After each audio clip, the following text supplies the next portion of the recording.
사무엘상 13장 5절에서 15절까지 제가 공독해 듭니다. 블레셋 사람들이 이스라엘과 싸우려고 모였는데 병거가 3만이요 마병이 6,000명이요 백성은 해변에 모래같이 많더라. 그들이 올라와 벳아벤 동쪽 믹마스에 진침해 이스라엘 사람들이 위급함을 보고 절박하며 불과 숲풀과 바위 틈과 은밀한 곳과 웅덩이에 숨으며 어떤 히브리 사람들은 요단을 건너 갓과 길르앗 땅으로 가되 사울은 아직 길가에 있고 그를 따른 모든 백성은 떨더라.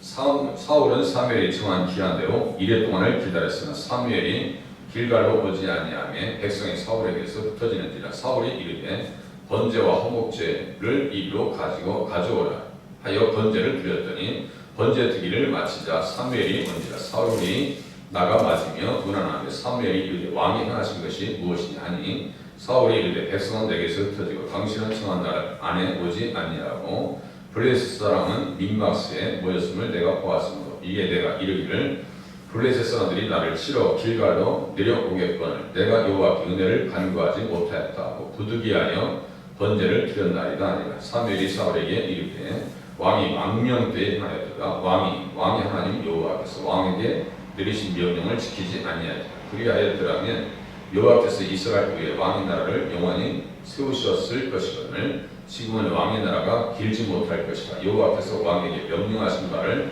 왕이 지키지 아니하였으므로 여호와께서 그의 마음에 맞는 사람을 구하여 여호와께서 그를 그의 백성의 지도자로 삼으셨느니라 하고 사무엘이 일어나 길갈에서 떠나 베냐민 기브아로 올라가니라. 사울이 자기와 함께한 백성의 수를 세어보니 600명 가량이라. 아멘.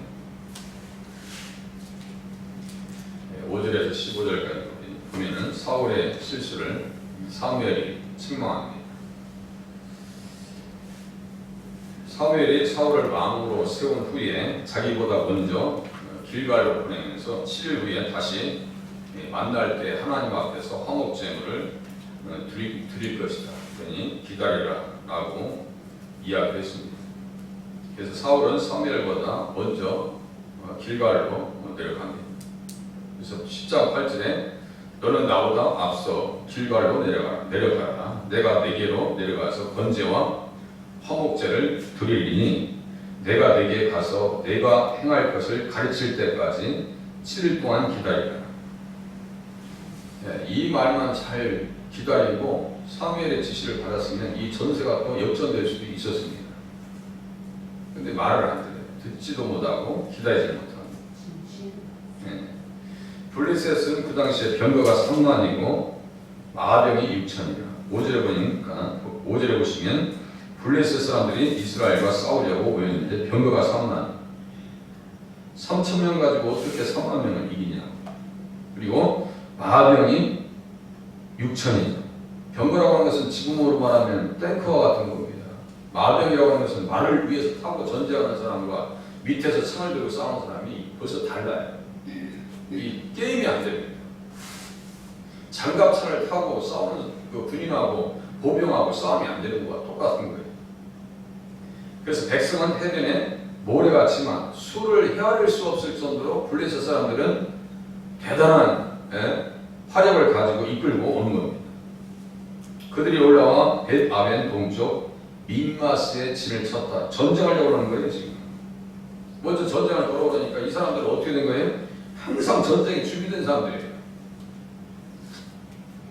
절대적인 군사적 열세였기 때문에 막상 전쟁을 시작할 때 백성들이나 군대나 모두 전의를 상실합니다. 싸울 의지가 없어요. 대체 게임이 돼야죠. 파죽지세로 밀릴 수밖에 없는 그러한 상황. 우리나라 6.25와 비슷한 정황일 수도 있겠습니다. 그래서 6절 보세요. 이스라엘 사람들이 위급함을 보고 절박하죠. 불과 숲풀과 바위 틈과 은밀한 곳과 웅덩이에 숨으며 어떤 히브리 사람들은 요단을 건너서 아주 강까지 건너서 말이죠. 갓과 길르앗 땅으로 가되 사울은 아직 길가에 있고 그를 따르는 모든 백성은 떨더라. 전혀 전쟁이 준비되지 않았습니다. 절대절명의 긴 절박한 순간 가운데 옛날 엘리 제사장 때 홈리와 비느하스가 전쟁하면서 언약궤를 끌고 나가면은 전쟁에 이길 줄 알고 믿음은 없으면서 하나님 앞에 살았던 것은 엉망이었으면서도 불구하고 은혜를 구하고 있는 그들의 모습이나 지금 사울이 지금 은혜를 구하려고 하는 모습이 같아요. 평소에는 엉망으로 신앙생활 하다가 위급할 때 하나님 앞에 매달리는 것은 앞뒤가 안 맞는 것이에요. 평소에 잘하고 하나님 앞에 순종하면서 헌신하는 것이 얼마나 필요한가 이런 부분에서 알 수가 있습니다. 평소에 잘해야 되는 거예요. 그래서 9절 보세요. 8절 사울은 사무엘이 정한 기한대로 이레 동안 기다렸으나 사무엘이 길갈로 오지 아니하며 백성이 사울에서 흩어지는지라. 사울이 이르되 번제와 화목제물을 이리로 가져오라 하여 번제를 드렸다 이렇게 쓰였습니다. 할 일을 하고 못할 일이 있고 또 이 사역의 이 직분에 할 일이 있고 하지 못할 일이 있다는 거예요. 이 사울의 모습이 또한 역대하 26장에 등장하는 우시야 왕의 모습을 봤습니다. 우시야 왕도요 잘 나섰어요. 잘해줬다고요. 그런데 제사장들만 해야 될 일인데 우시야 왕이 들어가가지고 분양합니다. 분양해요. 그래서 대제사장 아사랴가 쫓아와서 책망합니다. 분양하는 일은 여호와께 분양하는 일은 왕이 할 거가 아닙니다. 제사장들이 의복을 만들어주고 하나님께서 모든 제사 제도를 만들어서 제사장들이 해야 될 일인데 우시야 왕이 그렇게 하다가 아사랴 제사장의 책망을 받습니다. 오직 분양하기 위하여 구별함을 받은 아론의 자손 제사장들이 할 바니 성수에서 나가소서. 왕이 범죄했습니다. 그 사람도 대단한 사람이에요. 절대 권력을 휘둘르고 있는 왕. 제사장이 가서 책망할 수 있는 그러한 담대함. 하나님 여호와께서 영광을 얻지 못할 것입니다. 사울이 지금 이렇게 하는 것을 하나님께서 얼마나 참 안타까운 현실이죠. 할 일이 있고 하지 못할 일이 있다니까요. 그것을 잘 분별해야 됩니다. 결국 우시야 왕이 이마에 나병이 생겨가지고 평생 궁궐 밖에서 삽니다. 사울이 번제와 화목제를 드리기를 마치자마자 제사장 사무엘이 길갈에서 왔고 사울에게 신성 모독의 죄를 지었다고 책망합니다. 그 책망했을 때는요, 그래도 가능성이 있는 거예요. 바짝 엎드리고 내가 잘못했습니다. 이게 내가 착각했습니다. 엎드려야 되는데 그렇지 못해. 핑계만 내요. 14절 보세요. 지금은 왕의 나라가 길지 못할 것이라 여호와께서 왕에게 명령하신 바를 왕이 지키지 아니하였으므로 여호와께서 그의 마음에 맞는 사람을 구하여 여호와께서 그를 그의 백성의 지도자로 삼으셨느니라.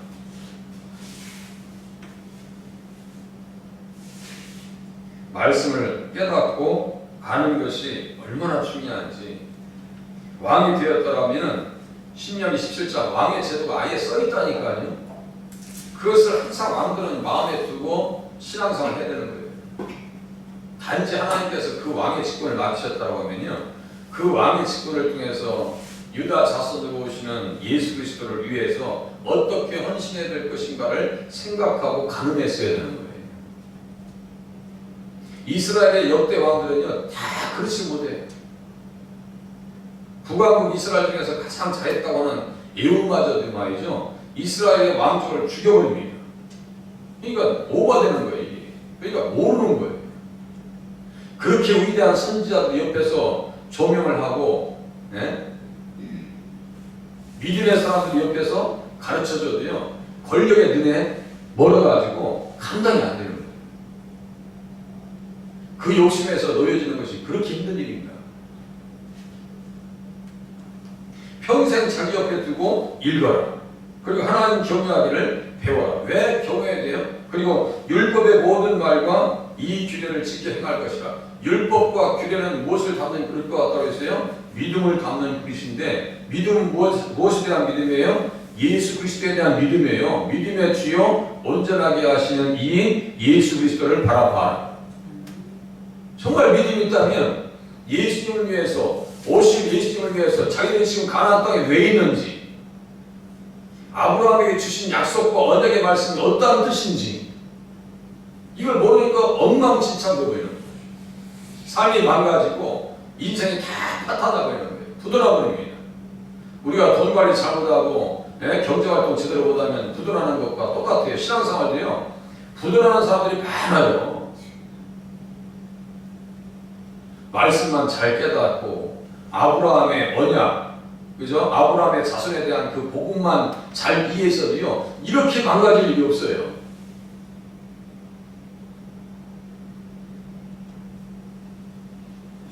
그래서 14절이 중요합니다. 지금은 왕의 나라가 길지 못할 것이다.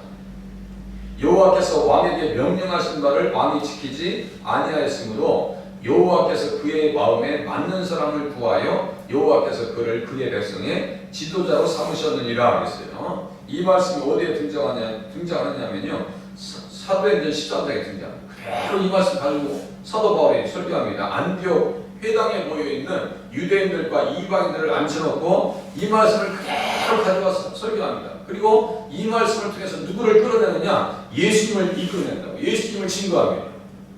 이게 성경이에요. 이게 성경이라니까요. 그러니까 14절 말씀을 통해서 우리는 신약 성경에 있는 예수님을 만나야 됩니다.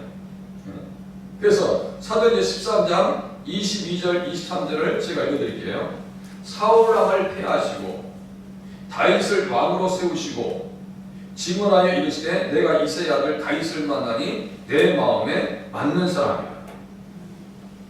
내 뜻을 다 이루리라 하시더니 하나님이 약속하신 대로 이 사람의 후손에서 이스라엘을 위하여 구주를 세우셨으니 곧 예수가.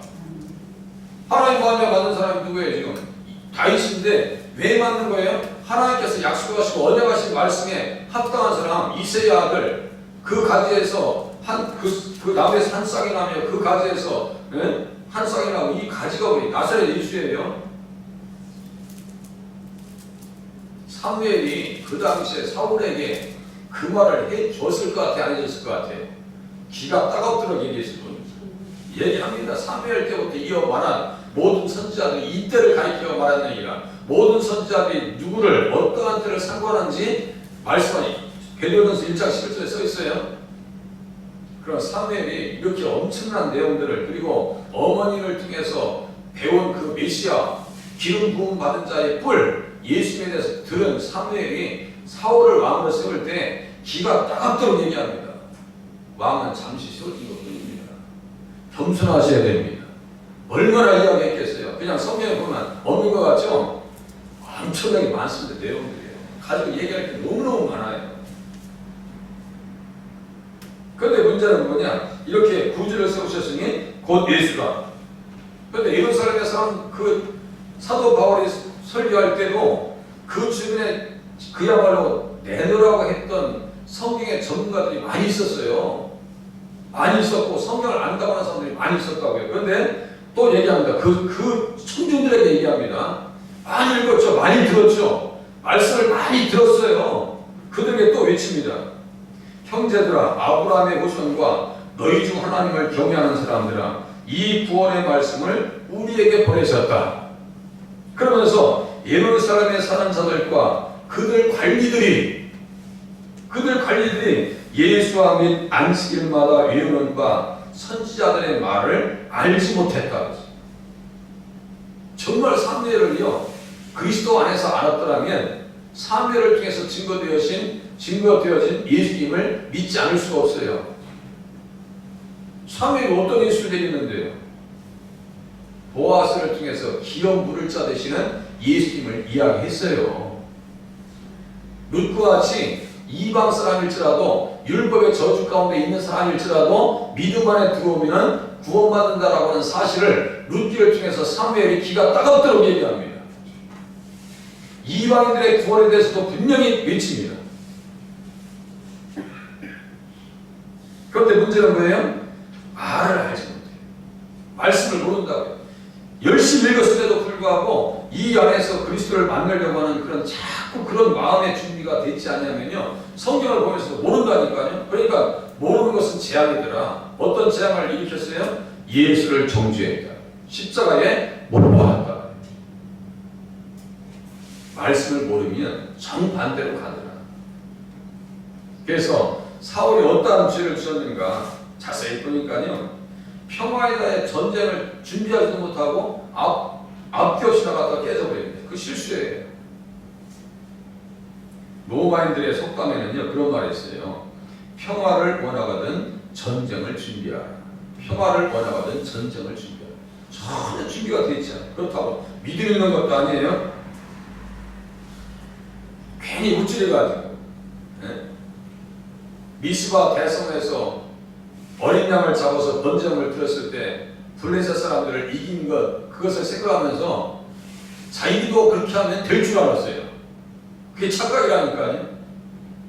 또 어떤 실수를 사울이 짓느냐 하면요 망령되고 신성모독한 죄를 짓습니다. 망령되고 13절 보세요. 사무엘이 사울에게 이르되 왕이 망령되이 행하였도다. 교만하고 자만하고 왕이 왕의 하나님 여호와께서 왕에게 내리신 명령을 지키지 아니하였도다.